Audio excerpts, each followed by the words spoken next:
So now we're going to move over to what I consider to be the most important concept that we're talking about here today. A lot of people generally understand the concept of debt.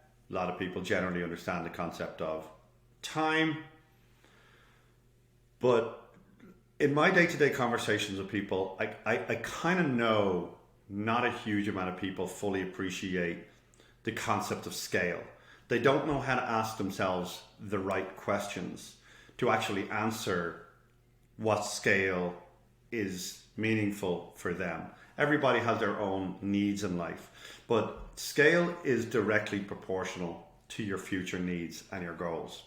So scale isn't just a word. Oh, I'm going to scale. It's not just some bravado word that's out there. It's actually, scale is a really, really precise concept. And we're going to dig into what that concept is right now. So understand this before we get started. Real estate only produces outsized returns in scale and over time. And really what that means is 1 to 2 to 3 homes, 4 homes, 5 homes, cheap homes. They're really not going to do it for you. They're not going to make any sizable difference to your financial future, your children's financial future.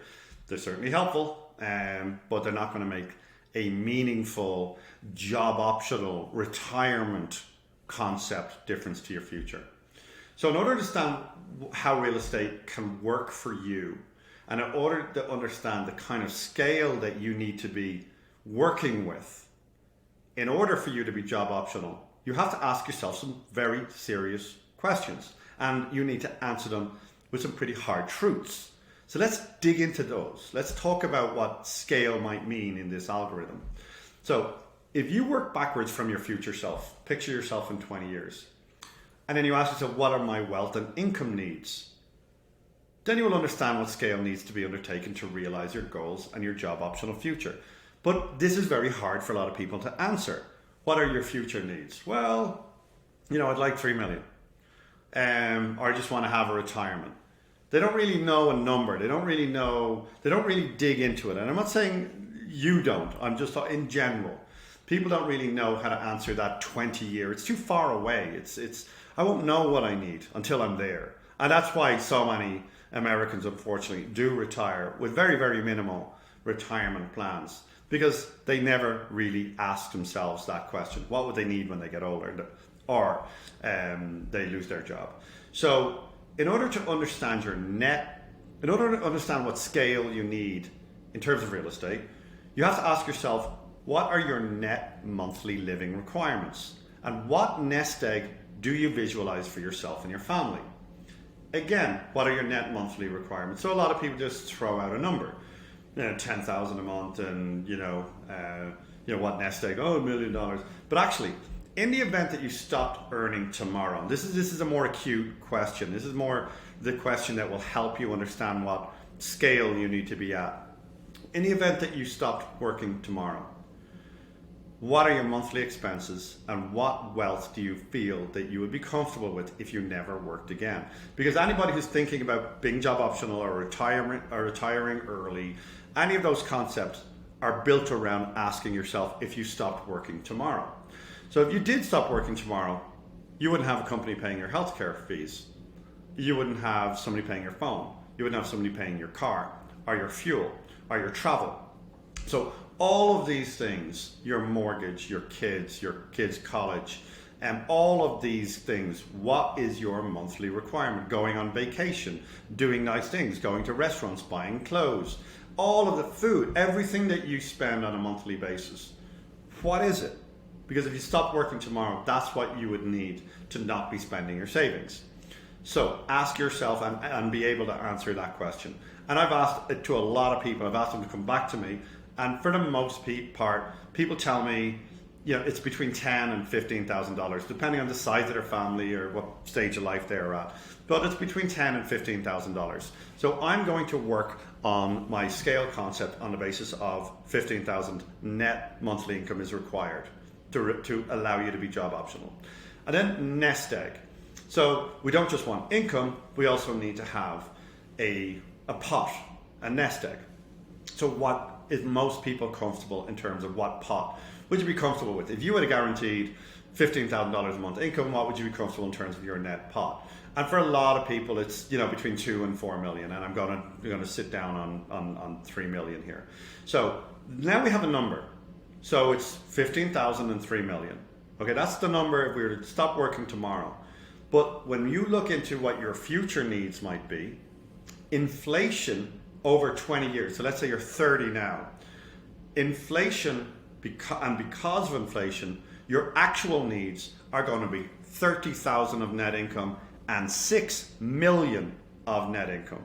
And this is why without assets, it is almost impossible to save your way to 6 million. It's just very, very difficult to retire, to save yourself $6 million. And you might buy a little bit, and particularly if you're exceptionally conservative, you save a little bit and you put things into very small, small yielding retirement accounts and whatnot.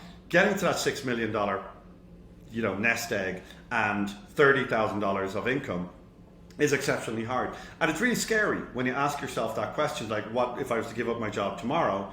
I say, okay, I'd need 15,000 today and 3 million of nest egg, but I would need 30,000 and 6 million if we were launched into the future 20 years right now. So now we know that this is the number. We need to replace about $15,000 of income, and we need to create about $3 million of unencumbered wealth, so non-mortgaged wealth. Well, how do we do that using real estate? Well, when you can answer these questions, you'll understand how much you need to live your goals and at what scale you need to invest in order to retire and be job optional. So let's dig into those numbers. $15,000 a month and 3 million. I'm just going to use some simple examples. Take a $200,000 house. 5 of them would equal $1 million value. 10 of them would obviously be 2 and 15 would be 3.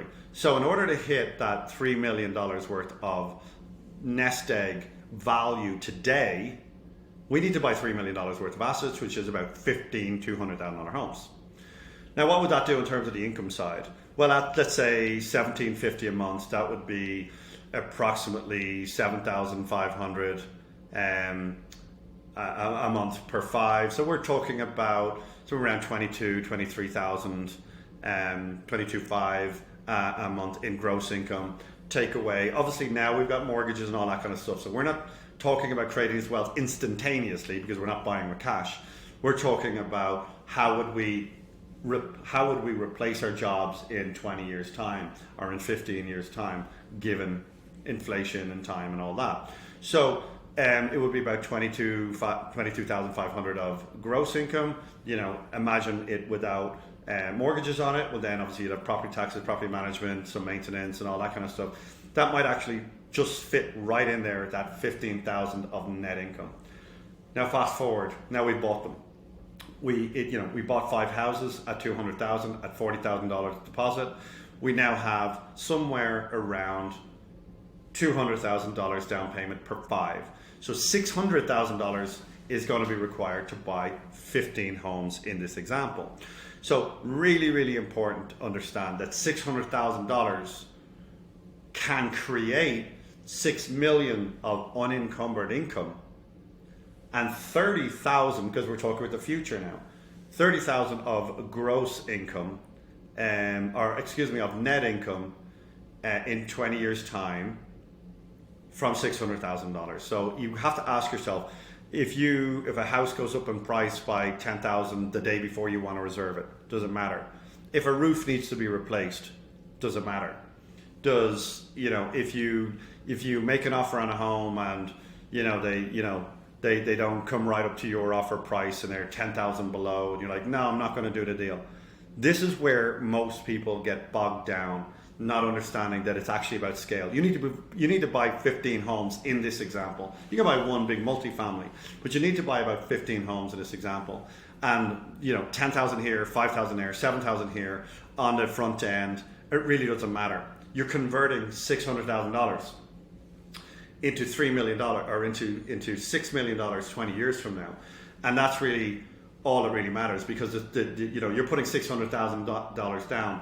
The bank is loaning you $2,400,000 $400,000, and the tenants are going to pay that $2,400,000 down, and inflation is going to move it from 3 million to 6 million, somewhere around there. So these aren't exact figures, obviously. These are loose concepts, but this is really, really, really important to understand that it's the tenants are paying off all the mortgages by and large. Inflation is bringing the value of this property up, so you need to have it in a scale that is truly meaningful. So don't just look at people and say, okay, well, money doesn't grow on trees. Money actually can grow, and money does grow, but you need to go out and you need to think big. You need to think on a scalable fashion, so that so that each month you're becoming wealthier and wealthier and wealthier every month while you're out, living your life, going on vacation, working, your kids are growing up, all of that. You know how quickly the years go by. Well, if you have real estate in scale, that wealth really becomes exponential from year 10, 11, 12, when the interest payments start to kind of go down and your principal payments start to go up on your mortgages. It really, really becomes an exceptional concept. So understand scale. It's amazing how many people don't. Understand then, if you understand it, I need to buy 15 houses. Well, then in terms of time, it's not really about, I got a great house in an up and coming neighborhood. Yeah. You got one house. You need to buy 15, or I got a great deal over there, or I basically see this ad hoc investing concept where people are saying, well, what do you think about the election? What do you think about interest rates? Or what do you think about the market next year? None of that matters. And that's all of that thinking is what prevents you from creating scale in your life. So I really do ask you to think about the debt side, get comfortable with it. The time side, be patient with it, understand it. But the scale side is an algorithm. The scale side is something that you can quantify by simply asking yourself some simple questions. What am I going to need now? What would I like now? And in the future, what would that look like? Because it's going to be double. Your current needs are going to be double that in 20 years. When you understand that, you really understand that time is really of the essence. Now is the time to grab your portfolio. Now is the time to do something in a scalable way.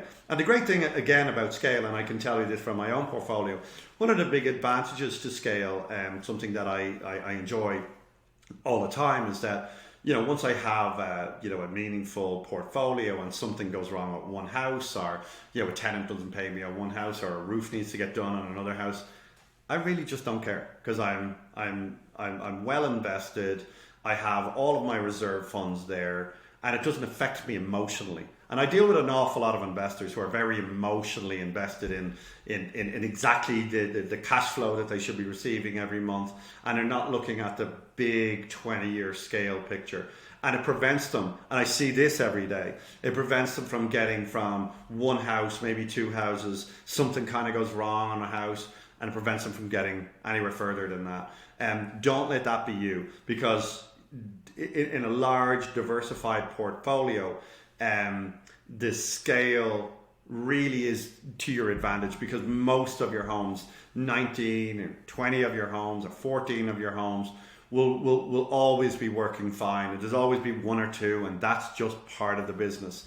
But understand the concept of scale, because it can truly make an enormous difference to your entire future.